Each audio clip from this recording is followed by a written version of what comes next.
Vamos dar início ao culto dessa noite. Se coloque de pé, você que pode. Abra a Bíblia comigo em Salmos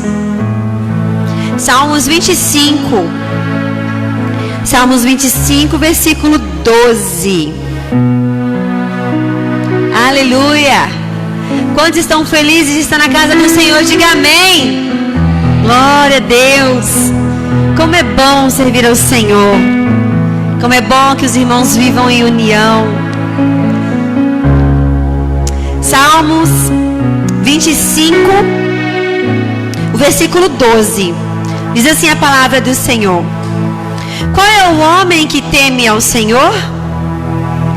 Este lhe ensinará o caminho que deve escolher. A sua alma repousará na prosperidade, e a sua descendência herdará a terra. Aleluia. Vou ler mais uma vez.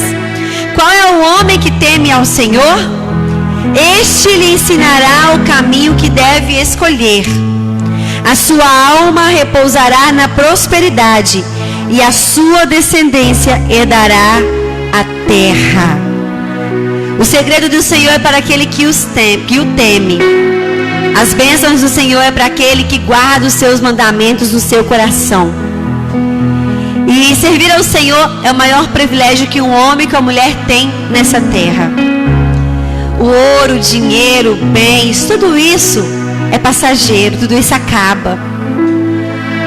A traça come, envelhece, perde valor, mas estar com o Senhor não. Quem tem o Senhor no coração, quem vive as promessas de Deus, esse nunca faltará nada para ele. E como é gostoso temer ao Senhor, porque aquele que guarda os teus mandamentos, aquele que anda com o coração reto, aquele que teme a presença do Senhor, esse sim herdará o melhor dessa terra. E quando eu falo em herdar o melhor nessa terra, não significa só em riquezas, em bens, não. Porque hoje a saúde vale muito mais do que dinheiro. Hoje você poder andar, poder respirar, poder abraçar um ente querido, vale muito mais do que dinheiro, do que bens, do que carro, do que casa. O maior privilégio hoje é você acordar todos os dias e falar: Senhor, muito obrigada. Muito obrigada pelo ar que eu respiro. Muito obrigada pela vida que o Senhor me dá. Muito obrigada pela poder enxergar, poder viver, poder experimentar o amor do Senhor. E depois nós vamos orar ao Senhor agora.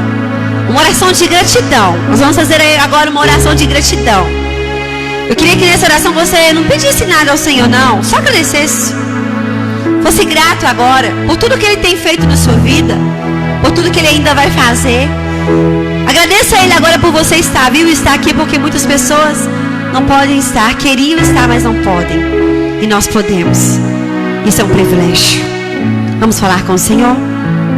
Senhor, nosso Deus e nosso Pai, eu te louvo, exalto, engrandeço o teu santo nome, pois só o Senhor é Deus. Muito obrigada, Deus, pelo ar que respiramos. Muito obrigada por esse dia. Muito obrigada por ter dado o teu único filho naquela cruz por nós. Muito obrigada por ter morrido, meu Pai, naquele Calvário, dado o teu filho Jesus, naquele Calvário, para as nossas vidas, para que hoje nós estivéssemos aqui para louvar, bendizer o teu santo nome. Muito obrigada, Deus.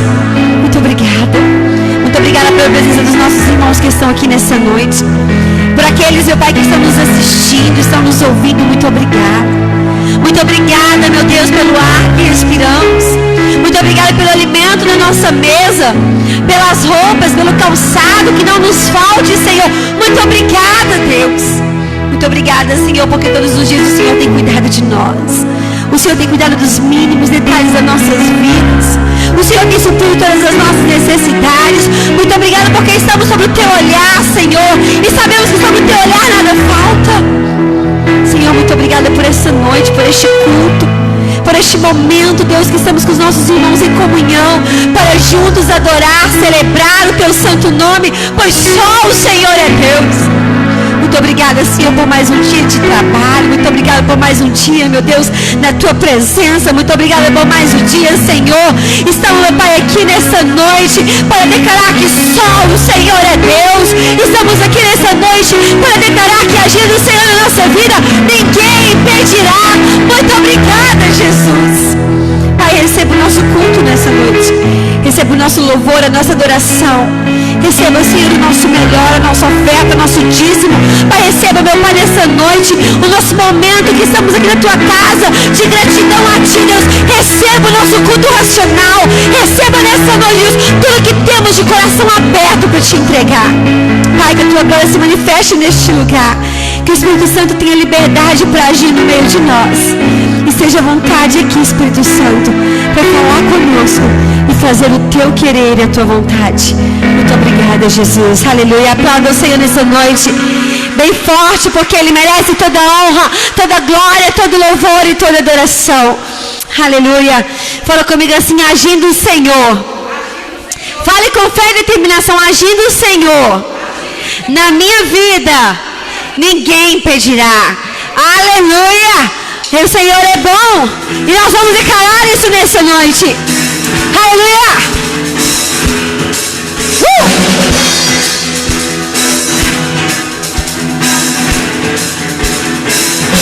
Declare isso. Aleluia. Senhor, tu és bom, tua misericórdia é para sempre. Senhor, tu és bom, tua misericórdia é para sempre. Todos os povos te exaltarão, de geração em geração te adorarei. Aleluia, aleluia, te adorarei. Por tudo que és, te adorarei. Aleluia, aleluia, te adorarei. Por tudo que és, Deus é bom, tão bom, tão bom. Aleluia. Senhor, tu és bom, tua misericórdia é para sempre. Declare. Senhor, tu és bom, tua misericórdia é para sempre. Todos os povos te exaltarão, de geração em geração te adorarei. Aleluia, aleluia, te adorarei. Por tudo que és, te adorarei. Aleluia, aleluia, te adorarei. Por tudo que és, Deus é bom, tão bom, tão bom. Ele é bom. Declare isso nesta noite.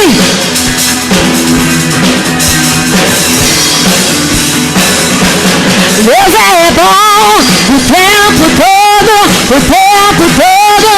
Deus é bom, Deus é bom o tempo todo, o tempo todo. Deus é bom, Deus é bom o tempo todo, o tempo todo. Deus é bom, Deus é bom o tempo todo, o tempo todo. Deus é bom. Glória a Deus. Ele é bom o tempo todo, querido. E não há outro Deus além do nosso Deus. Um Deus fiel, um Deus grande, um Deus que fala comigo e contigo assim: ei, filho amado, aquieta a tua alma, porque eu estou aqui, eu vou te defender, eu vou te ajudar, eu vou te resgatar, eu vou te fortalecer. É esse Deus que nós estamos aqui declarando, esse Deus bom. Esse Deus bom que cuida de mim e de você, que não nos deixa faltar nada. Ele está neste lugar nessa noite. E Ele está dizendo para mim e para você: porque está batida a minha alma, porque te perturbas dentro de mim.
Deus. Nós te amamos, Senhor. Nós te damos honra, te damos glória, te damos graça nessa noite. Entregamos a nossa vida em tuas mãos, entregamos este culto em tuas mãos.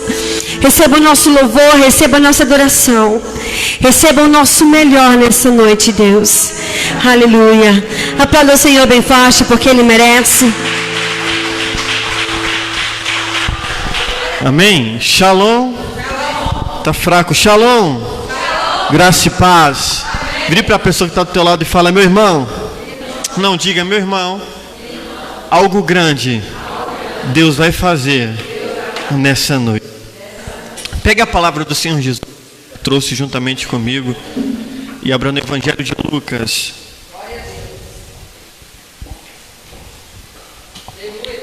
Evangelho de Lucas, capítulo de número 5.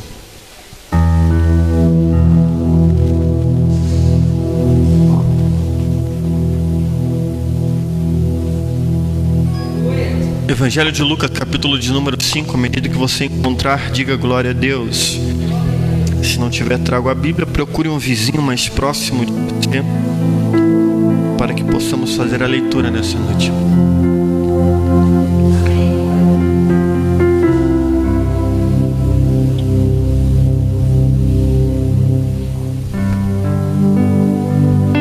Evangelho de Lucas, capítulo de número 5. Versículo 1.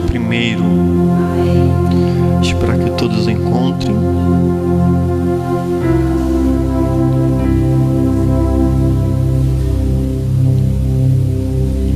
Evangelho de Lucas, capítulo 5, versículo 1 diz assim: certo dia, Jesus estava à beira do lago de Genezaré, e a multidão se comprimia ao seu redor para ouvir a palavra de Deus.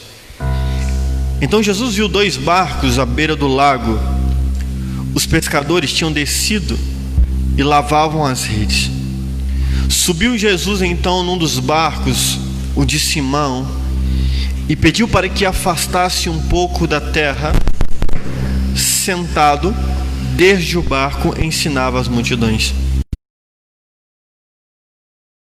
Simão, avança para o fundo e ali lançai vossas redes para a pesca. Muito obrigado. Simão então respondeu: mestre, trabalhamos a noite inteira e não pegamos nada, mas pela tua palavra lançarei as redes.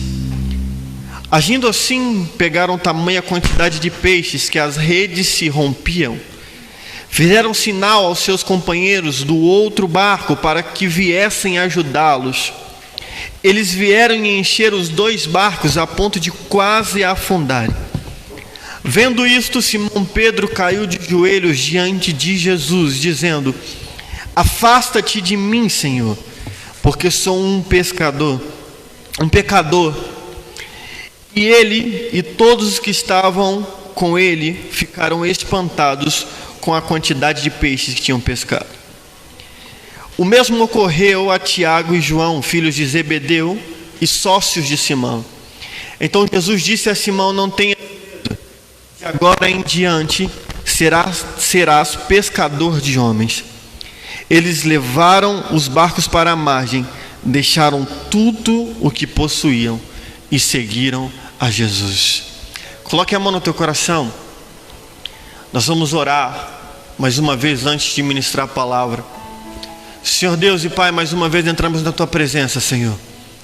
E a minha oração nessa noite como pastor e como sacerdote é para que o Senhor possa usar a minha boca, possa usar o meu corpo para transmitir a mensagem que o Senhor colocou no meu coração. A minha oração nessa noite é para que cada um que for ouvinte dessa palavra, esteja na sua casa ou aqui neste lugar, nós possamos ser praticadores da tua palavra, praticadores do teu evangelho, para que possamos experimentar nos próximos dias das nossas vidas qual boa, perfeita e agradável é a vontade do Senhor. Espírito Santo, precisamos de Ti, precisamos de ouvir a Tua voz, precisamos de ouvir a Tua palavra que é viva e eficaz. E que nessa noite, que as palavras que possam ser ditas nesse altar possam criar em nós frutos de vida e não de morte, frutos de paz e não de guerra, para nos dar um futuro e uma esperança que o Senhor pode nos dar. Se nessa noite tem alguém sedento e que crê que vai ouvir isso, as palavras do Senhor, erga tuas mãos até os céus e reaja como quem acredita, aplaudindo e glorificando ao nome de Jesus. Aleluia. Pode se assentar no seu lugar. Eu tenho uma palavra muito rápida e prometo ser muito breve, e eu conto com a tua colaboração para que preste atenção. Por muitas vezes, antes de estar aqui no altar, eu ouvi os meus pais pregando, eu cresci dentro da igreja, mas teve uma fase que eu não esqueço, a fase que eu sentava e era um bom ouvinte. Confesso que no começo, quando eu vinha, na minha transição de infância para adolescência, eu até vinha à igreja, eu até sentava, ouvia o meu pai e minha mãe pregar a palavra do Senhor Jesus, só que eu me perdia no meio da mensagem. Quantas vezes eu fui para casa, eu não digo que fui vazio, porque a palavra do Senhor, ela nunca volta vazia. Se alguém levantar a mão e profetizar que a sua vida vai ser diferente, essa palavra não vai voltar vazia. Mas durante a mensagem eu me perdia, e se você me perguntasse no final do culto o que foi pregado, ou me perguntasse o que você te tirou de lição dessa noite, muitas das vezes eu não tinha resposta, porque por algum motivo eu tinha perdido o que o pastor estava dizendo. Então nessa noite Deus tem algo muito lindo para te entregar. Nós vamos aprender com um dos discípulos de Jesus, com um dos apóstolos, aquele que fundou a igreja primitiva. O que é a igreja primitiva? Temos de célula hoje, de célula, ele nos ensinou e o que ele aprendeu. Nós vamos olhar para a vida de um cara que talvez dos 12 discípulos, para quem olhava, não era o cara que eu iria pregar nessa noite. Era um cara que tinha tudo o que diria para ser ao contrário de que foi, mas ele tinha uma confiança e ele sabia e entendeu com Jesus quem ele era e o potencial que Jesus poderia explorar na vida dele. A começar que todo judeu, quando ele nasce, ele tem que aprender o Pentateuco. O que é o Pentateuco, pastor? Se alguém um dia te perguntar o que é o Pentateuco, você vai dizer que são os 5 primeiros livros da Bíblia. E todo judeu ele tem que aprender isso. Para quê, pastor? Segundo historiadores, na época de Jesus, todo judeu ele tinha que saber isso até os dias de hoje. Mas quando ele chegava aos seus 12 anos, ele ia passar pela sua primeira prova sacerdotal. Ele ia entrar numa espécie de sabatina. O que é isso? Imagine vários pastores para analisar o conhecimento de um jovem, para ver se ele pode seguir, se ele poderia seguir a sua vida sacerdotal, ou ele teria que ter alguns trabalhos que chamamos de seculares. E como era isso, pastor? Algumas perguntas eram feitas, baseado na sua genealogia, da onde ele veio, e então, quando a pessoa era aprovada, a pessoa passava o braço como quem dava cobertura e dizia: olha, seja muito bem-vinda, a sua vida sacerdotal começa nesse exato momento. Só que com Pedro foi diferente, até então chamado de Simão. Quando ele completou a sua idade necessária, ele foi para a sabatina e ele não foi aprovado. Nota-se que nós estamos aqui agora, e quando nós lemos, nós vimos a primeira comunicação de Jesus com Pedro. A Bíblia diz que Jesus estava pregando e Jesus precisava de algum lugar melhor, e tinha 2 barcos. Jesus entra em um barco chamado o barco de Simão, e é o primeiro contato que Jesus vai ter com Simão. Nota-se isso, e eu quero que você grave nisso, porque lá no final da mensagem você vai entender, então preste muita atenção. A primeira vez que Jesus encontra com Pedro, até então chamado de Simão, ele tinha vindo de uma pesca frustrada.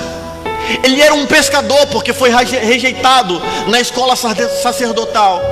Então o emprego que dava o pão para Simão era a pesca. E não tem nada pior do que um trabalhador ele trabalhar e não conseguir levar o sustento para sua casa. Pedro, naquele dia, até então Simão, tinha tido um dia de trabalho frustrado. Ele não tinha pescado nada. E talvez alguém tinha falado com Simão: hoje aqui, um que eles chamam de mestre, que começa a curar e pregar como ninguém antes pregou, vai estar pregando aqui. E talvez Simão, com uma frustração no teu coração, ele vai até a beira do mar e ele ouve o mestre pregando. Depois que o mestre acaba de pregar, talvez tenha aquela fila contextualizando, as pessoas querem oração daquele que está pregando, mas Jesus vai até Simão, não é Simão que se move até Jesus. E quando Simão encontra com Jesus, Jesus fala para ele: Simão, pega a sua rede e lança de novo ao mar. E é muito interessante porque a primeira vez que Simão vai conversar com Jesus, ele chama de mestre. Isso indica que Pedro, até então Simão, sabia as palavras de vida eterna, não tinha vivido experiências, mas ele, ao menos de ouvir falar do mestre, ele já tinha ouvido. Ele fala: mestre. E nota-se que o texto, ele dá um espaço, um intervalo de tempo. O mestre que Simão fala é o mestre de quem estava a noite toda, talvez, e não pescou nada. É o mestre de quem estava cansado da realidade que estava vivendo. É o mestre que estava cansado da vida que levava. E ele diz: mestre, eu não quero lançar. Mestre, eu fiquei a noite toda e não peguei nada, mas sobre a tua palavra eu vou lançar. A diferença da primeira vez que ele lançou é porque ele não tinha uma palavra para ele lançar. Aprenda uma coisa: quando você tem uma palavra de destino, seja do seu pastor, do seu discipulador, da irmã que ora por você, se esta palavra vem da boca de Deus, um milagre vai acontecer. Pastor, mas eu já tentei isso a vida toda e não dei certo. Ei, tem algo diferente agora. Agora você não está indo sozinho, você está com a palavra do mestre. E o mestre começou a te trazer nessa noite para dizer: filho, lança a rede de novo, porque aonde você acha que não tem esperança, eu provo que quanto menor o sinal, maior é o milagre que eu faço na sua vida. Pedro, Simão, lance de novo. Simão, ele lança e não consegue puxar. O que ele vai fazer? Outra lição que Jesus no primeiro diálogo ensina a Pedro, a Simão até então. O milagre que Deus vai te dar, ele é tão grande que você não vai conseguir desfrutar dele sozinho. Porque Deus nunca vai te dar para uso próprio. Deus, ele vai te levantar tanto, mas tanto que você vai ser bênção na vida dos outros. Os pescadores que estavam ao redor tiveram que vir para ajudar Pedro no que Jesus tinha feito. Então Jesus se aproxima dele e diz: não tenha medo, porque eu já não lhe farei mais pescador de peixes, mas agora você se tornará um pescador de homens. E ali começa o ministério de Pedro. Pedro, ele abre mão de tudo que ele tinha por uma palavra e por um sinal que ele tinha por Jesus. E Pedro vai ser uma aula para nós nessa noite. Pedro, ele é sinônimo de um discípulo ousado. Ele é sinônimo de um homem que não tem medo de errar. Ele é um sinônimo de um homem que briga constantemente com o que ele acredita e com aquilo que Deus prometeu para ele. Pedro nos mostra que nós somos humanos, que nós vamos falhar todos os dias, mas se nós estivermos dispostos a viver o que Jesus nos prometeu, nós iremos viver. Pedro, ele não tinha medo de ser quem ele era. Quando Jesus chamou a Pedro, Jesus não disse: Pedro, eu só quero o que é bom em você. Quando Jesus chamou a Pedro, Jesus não chamou olhando o que era bom, mas Jesus chamou querendo moldar aquilo que precisava ser moldado. Pedro é prova que até o último momento ele queria salvar Jesus. Certa feita, Pedro já caminhava com ele, tinha todos os seus discípulos, e acaba de ter uma multiplicação. Pedro já tinha participado disso anteriormente, e Jesus agora começa a dar uma palavra muito dura, e todos saem de perto de Jesus, a modo de que ficam os 12 discípulos. Jesus então pergunta: vocês não querem ir também? E quem é que toma a voz dos discípulos? Pedro, porque ele não tinha medo de errar. Pedro levanta a mão e fala: Jesus, me responde uma coisa, mestre. Se nós abandonarmos o Senhor agora, para onde nós iremos? Se só tu tens palavras de vida eterna. Pedro, ele tinha uma característica muito importante. Ele nunca esqueceu quem ele era no dia que encontrou Jesus. Ele estava dizendo: Senhor, você lembra, mestre, quando você me encontrou? Um homem na beira da praia, frustrado, que se achava o melhor pescador, mas não tinha pescado nada, que ninguém dava relevância para mim, mas o Senhor vem de encontro a mim, mudou a minha vida, mudou a minha sorte. Me responde uma coisa: se eu voltar a ser aquele Pedro que eu era, o que será da minha vida?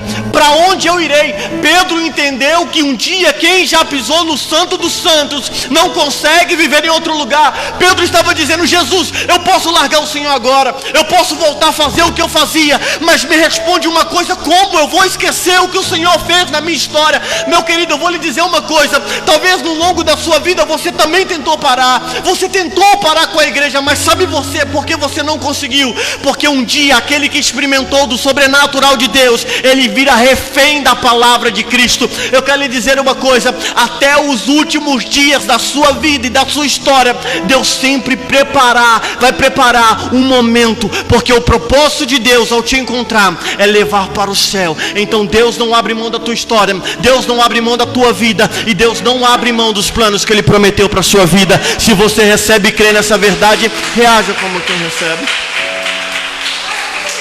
Então Pedro entendeu que quando ele encontrou com Jesus, a vida dele já não poderia mais ser a mesma. E mesmo que ele tentasse voltar a ser quem ele era, ele jamais esqueceria o que Jesus um dia fez na vida dele. O tempo se passa e algumas coisas são interessantes. Sempre quando Jesus ia para um lugar reservado, existia 3 discípulos que iriam com ele. Para dentro de uma casa onde o povo estava zombando, Jesus manda todo mundo sair, e Pedro estava entre eles. Pastor, o que será que Jesus viu em Pedro que fez Pedro ser íntimo dele? Certa feita, o mar está furioso e ele vê o mestre. Quando ele ouve a voz do mestre, de novo ele identifica a voz que um dia o chamou. Todos estão amedrontados e ele diz: se tu és mesmo Jesus, deixe que eu vá até você.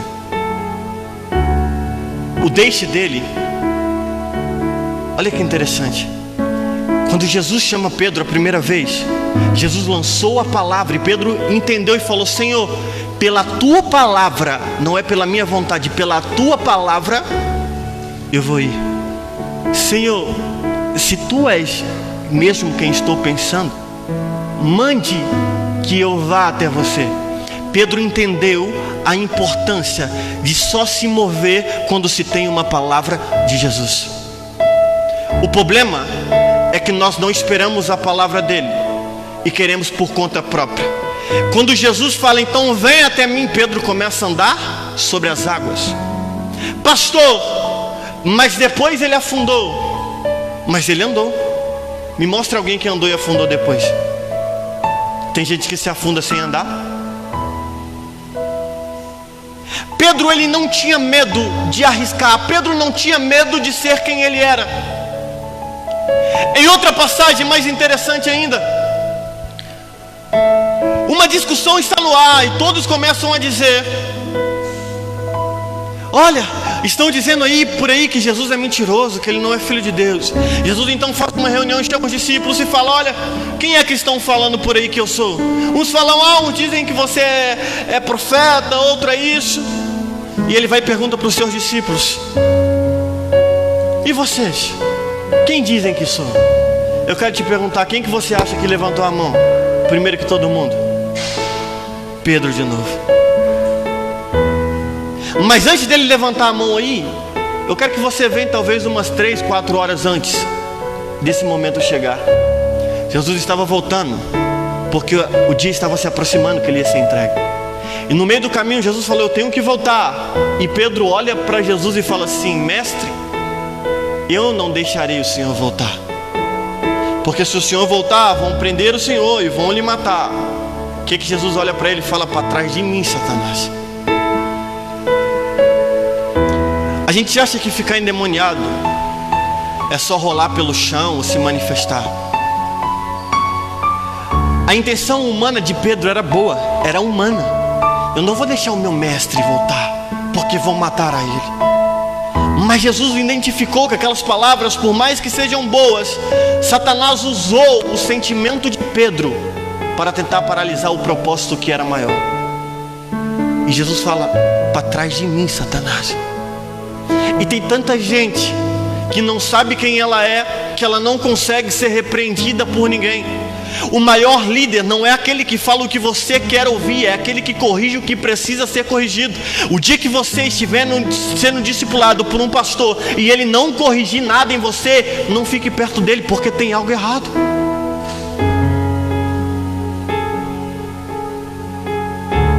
A moral de você caminhar com alguém que está por cima de você não é para ela te aplaudir nos momentos que estão tudo certo, mas para ela te estender a mão nos momentos que estão tudo errado. Jesus, ele não vem para parabenizar aquilo que estava certo, ele vem para corrigir aquilo que estava errado. O maior propósito de Jesus não foi que a humanidade o aceitasse, mas foi que ele restaurasse a conexão que o homem tinha perdido com Deus. Então, se o seu líder, se o seu discipulador não te corrige, é hora de você procurar outro. Porque o que mais temos é crente dodói que não sai do lugar que está.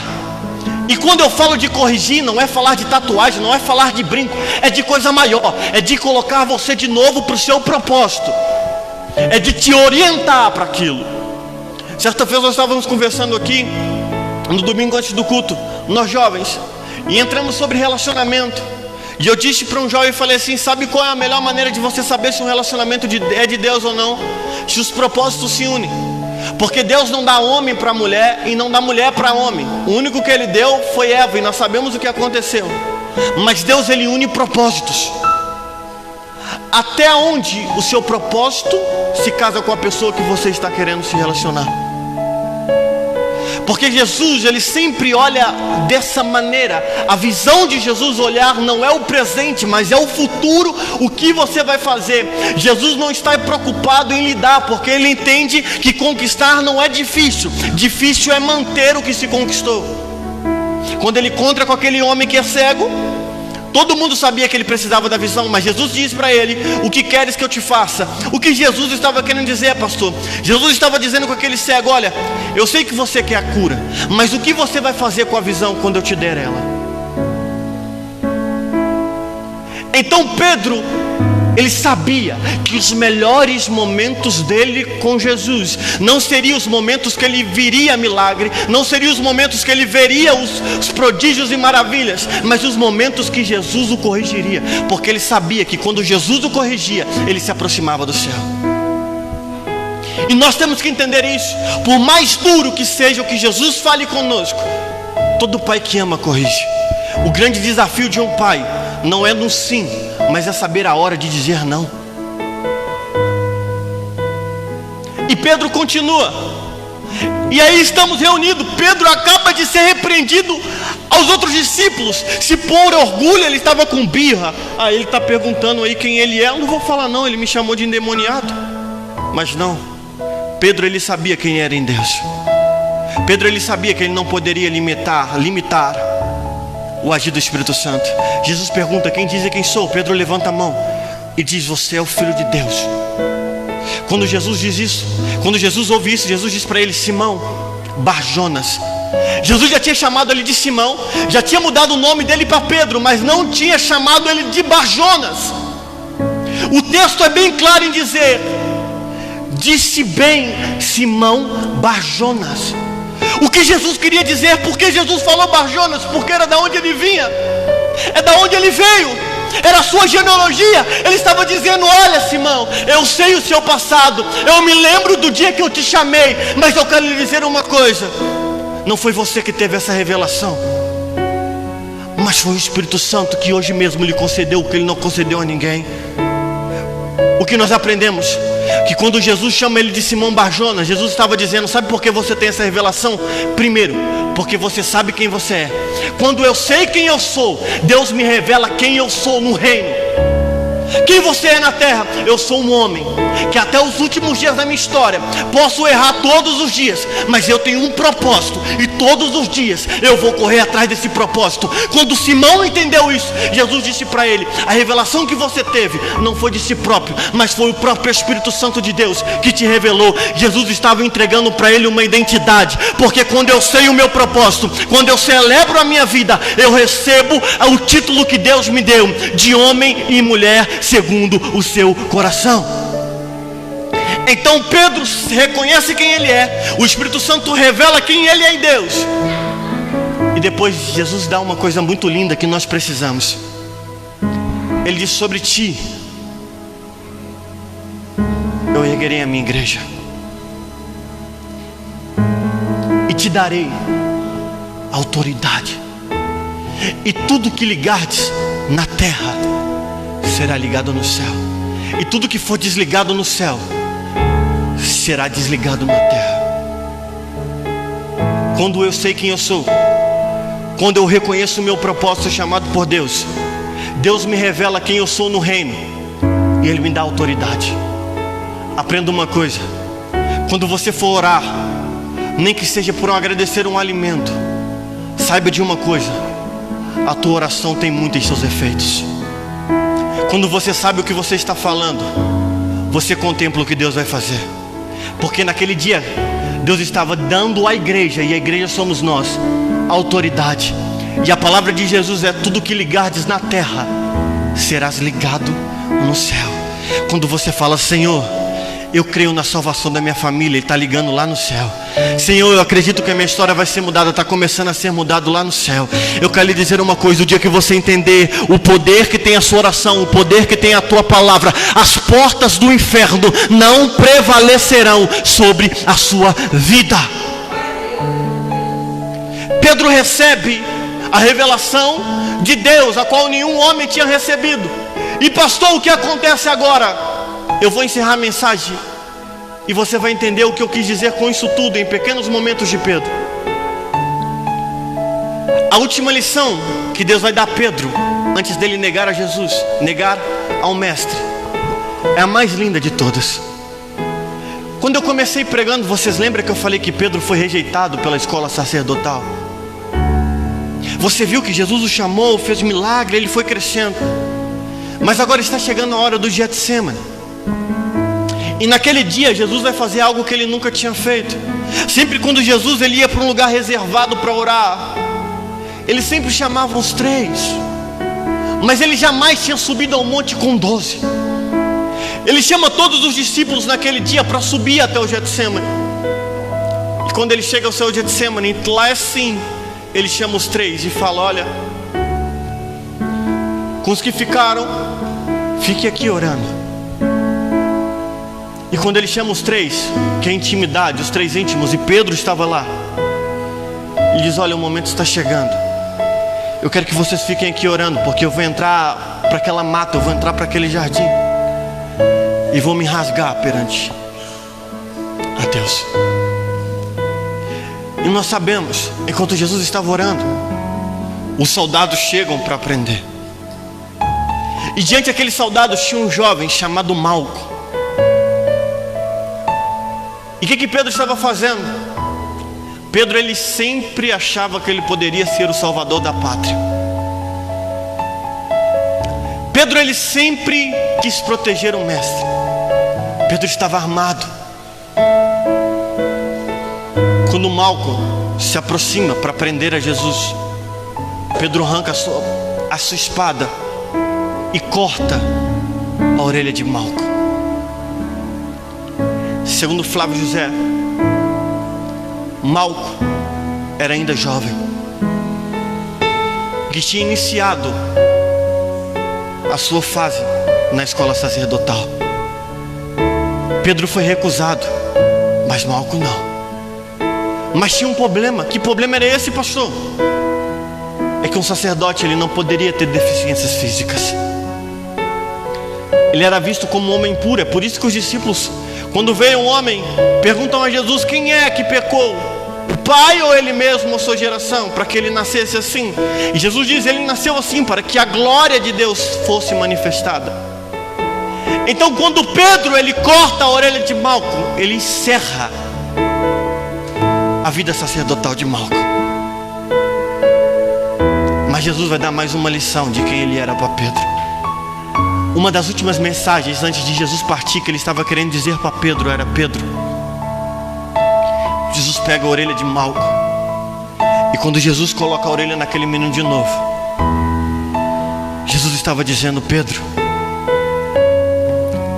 quando eu tenho algo na vida de alguém, ninguém pode impedir. Quando Jesus pega a orelha e coloca de Malco, Jesus não estava colocando só uma audição de novo. Jesus estava devolvendo Malco o direito de viver o Evangelho. Jesus estava instaurando a igreja também em Malco. Jesus estava dizendo para Pedro: Pedro, ainda que venham fazer coisas erradas por um momento da sua vida, se eu estiver no meio, o milagre sempre vai acontecer. A última lição que Jesus dá para Pedro é que ele não tem prazer que pessoas tomem outras rotas.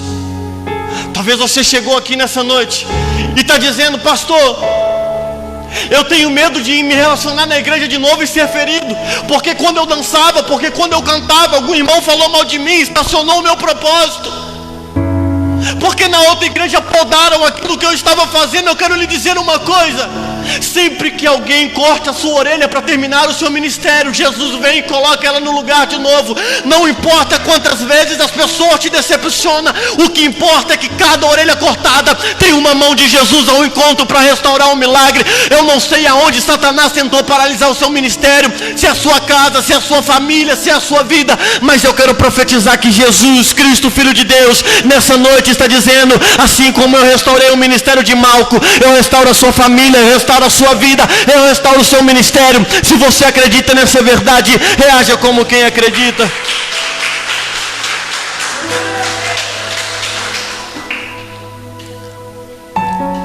Jesus é preso, é capturado. Depois disso tudo ainda Pedro vai negar a Jesus. Pedro, quando nega Jesus, 3 características importantes acontecem. E aqui eu encerro. A primeira, viram para ele e falam: olha, você é um deles. E Pedro nega, fala: eu não sou. Da segunda vez alguém fala assim: você é igual a ele, porque as suas vestes se parecem com a dele. Tudo bem, um galileu se vestia, um samaritano vestia como as roupas de Samaria. Mas da terceira vez teve algo que foi falado que Pedro não poderia negar. Uma mulher vira para ele e fala: você é um deles, porque a maneira de você falar te denuncia. O Espírito Santo está me perguntando nessa noite: qual é a linguagem que tem na sua boca? Quando as pessoas te pedem um conselho, qual é a linguagem que sai de você? Quando você peca depois, qual é a linguagem que continua saindo de dentro? Porque Pedro estava negando, mas mesmo ele negando, tinha evidências deles que provavam a marca de Cristo que ele tinha feito nele. Até no dia do seu pecado, as pessoas vão saber que você é diferente. Eu já preguei uma vez sobre isso. Tantas vezes que eu tentei fazer algo errado, mas deu ruim, porque as pessoas sabiam, eu não agia com naturalidade, porque eu fui marcado por Cristo. Você pode ir hoje fazer o que você acha que é pecado, mas você não vai se entregar 100% para o seu pecado nunca mais, porque você já tem a marca de Cristo. Você não vai conseguir ir até o final do seu pecado, sempre vai faltar alguma barrinha, porque você já foi marcado por Cristo. A Bíblia diz que depois que Pedro nega 3 vezes, Pedro olha para Cristo. Eu fico imaginando o olhar de Jesus para Pedro naquele momento, Jesus sendo pisoteado, e Pedro olha para Jesus, e aquela cena dói no coração de Pedro, e Pedro corre. O dia se passa, Jesus é crucificado, os discípulos estão voltando para Emaús, estão todos escondidos. E de repente, depois que Jesus encontra com alguns e exorta eles, quando é que Tomé fala: olha, deixa eu passar as minhas mãos, isso tudo acontece. A última visita de Jesus com Pedro vai ser aonde? Quando Jesus encontrou com Simão a primeira vez, ele estava fazendo o quê? Estava pescando. E da última vez, a Bíblia diz que Simão chama todos os discípulos, alguns, e fala: vamos pescar. E como foi, pastor? A noite toda e não pescaram nada. Estão à beira, alto mar novamente, e pela manhã, lá na praia, aparece alguém e diz assim: meus filhinhos, Uns olham para os outros e falam: quem é? E João e Pedro identificam e falam: estamos aqui a noite toda e não pescamos nada. Chega um homem na beira do mar, chamando de meus filhinhos, e manda lançar a rede de novo. Só pode ser ele. A Bíblia diz que naquele exato momento, sobre a palavra daquele homem que estava à praia, eles lançam a rede de novo ao mar. E o que acontece? Eles não conseguem puxar a rede de tantos peixes. A última mensagem que Jesus teve com Pedro foi dizendo: Pedro, ainda que você me negou, ainda que você voltou a fazer aquilo que um dia eu já tinha te libertado, eu não abro mão do ministério que eu tenho por você. Num último encontro com Pedro, Jesus restaura novamente o ministério dele e diz: Pedro, quem mandou você largar a rede? Quem mandou você parar, Pedro? Não é o teu pecado. Eu quero lhe dizer uma coisa: se você arrepender do seu pecado, quanto maior for o pecado que te paralisou, maior vai ser o testemunho que você vai contar. Quanto mais for a situação, maior for a situação que te parou, maior vai ser o testemunho que ele vai lhe fazer contar. Eu não sei qual é o pecado que talvez te paralisou de cantar, te paralisou de louvar, paralisou o seu ministério, mas hoje Jesus está dizendo: quem mandou você largar a rede? Quem mandou você parar? Hoje eu me encontro com você, o Cristo ressurreto, o Cristo que morreu na cruz, o Cristo que morreu pelos seus pecados. Eu encontro com você e digo: filho, é noite de buscar a rede de novo, jogar no mar, porque os peixes são almas. Eu estou restaurando o teu ministério. Jesus está dizendo: talvez você já não acredita que a sua família vai se converter, mas hoje eu restauro o meu chamado. Talvez você não acredita que tem jeito para essa situação, mas hoje eu, Jesus Cristo, restauro a situação na sua vida, a fim de dizer: filho, eu não abro mão das promessas que eu tenho para a sua vida.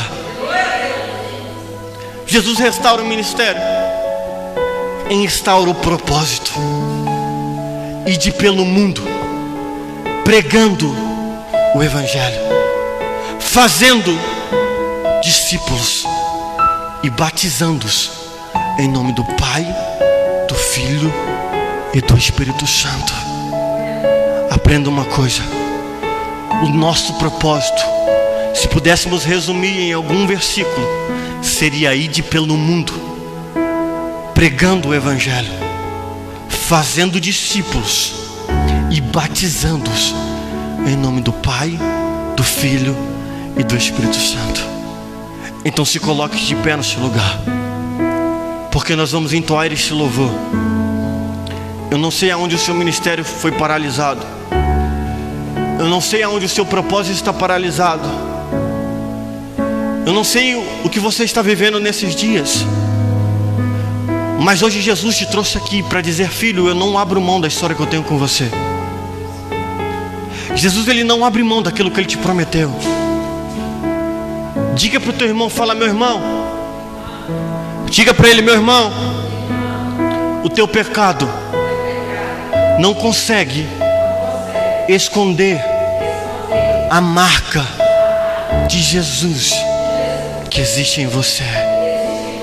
O que você fez ou deixou de fazer não mudou o início. Deus escolheu você. Coloque a mão no teu coração. Nós vamos louvar esse hino que diz: quem mandou largar a rede? Quem mandou você parar? E eu quero que você pense em tudo que você está vivendo, talvez das incertezas de como vai ser o seu futuro. Sabe, eu aprendi uma coisa: eu aprendi que andar com Cristo não é parar de sonhar, não é parar de pensar em ter uma casa, em ter um carro bom, um bom serviço, uma boa família, mas é pegar tudo isso que eu desejo, colocar dentro de uma sacola e falar: Senhor, essas são as minhas vontades, eu entrego nas tuas mãos, pois eu quero viver a tua vontade sobre mim. E durante esse louvor, é sobre isso que você vai pensar.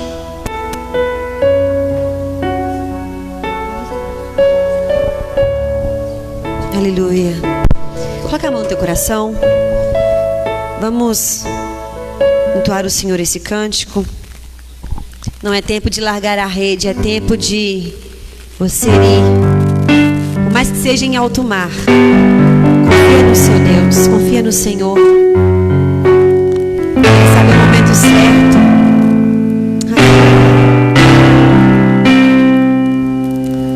Amanheceu, eu pesquei. Parecia ser apenas mais um dia, como qualquer outro. Estava cansado, sem forças, desanimado, decidido a largar tudo e parar. Deus conhece tua estrutura, sabe o que está fazendo. Mesmo que seja difícil, não pares, Ele está vendo. Colher todas tuas lágrimas e mandou a te falar. Pegue o que Ele te entregou e volte para o mar, que é o teu lugar. Quem mandou largar a rede? Quem mandou você parar? Volte para o mar alto, no lugar da tua vergonha eu vou te honrar. Quem mandou largar a rede? Quem mandou você parar? Volte para o mar alto, no lugar da tua vergonha eu vou te honrar. Filho, eu vou te honrar.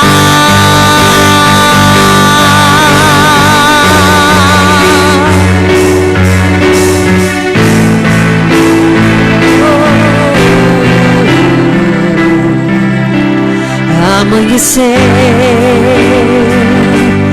nada pesquei. Parecia ser apenas mais um dia, como qualquer outro. Estava cansado, sem forças, desanimado, decidido a largar tudo e parar. Deus conhece tua estrutura, sabe o que está fazendo. Mesmo que seja difícil, não pares, Ele está vendo. Colhe todas suas lágrimas e mandou a te falar. Pega o que Ele te entregou e volte para o mar, que é o teu lugar. Quem mandou largar a rede? Quem mandou você parar? Volte para o mar alto, no lugar da tua vergonha eu vou te honrar. Quem mandou largar a rede? Quem mandou você parar? Volte para o mar alto, no lugar da tua vergonha eu vou te honrar. Filho, vou te honrar.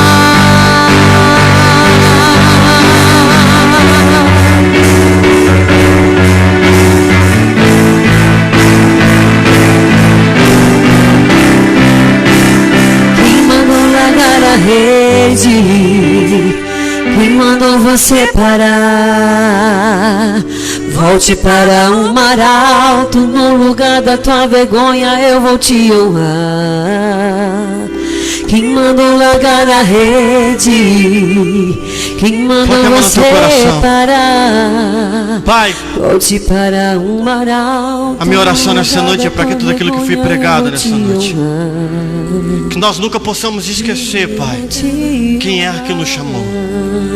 Ainda que fraquejamos, ainda que os nossos pés oscilem, nós cremos que sempre há uma palavra do Senhor em nossa direção.